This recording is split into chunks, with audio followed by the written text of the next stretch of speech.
Ngayong unang linggo ng Kwaresma, ang focus ng pagdiriwang ay ang pakikipaglaban ni Jesus sa tukso sa ilang.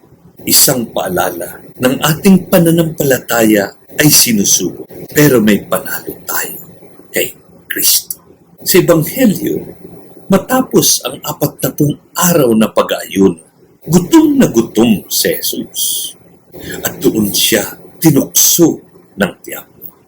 Pamilyar ba kung kailan tayo mahina, doon tayo sinusubukan? 3 tukso ang hinarap ng Panginoon: pagkain, kapangyarihan, at pagsubok sa Diyos. Pero ang sagot ni Jesus ay palaging salita ng Diyos. Sabi niya, hindi lamang sa tinapay na bubuhay ang tao. Ibig sabihin, hindi lahat ng gusto natin kailangan natin. Inaanyayahan tayo pagnilayan ang ating sariling mga tukso.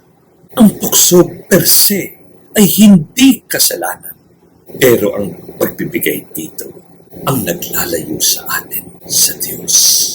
Ngayong linggo, piliin nating busugin ang ating kaluluwa sa panalangin at salita ng Diyos. Kaya mo yan sapagkat kasama mo ang Panginoong Jesus sa iyong ilang. God bless you.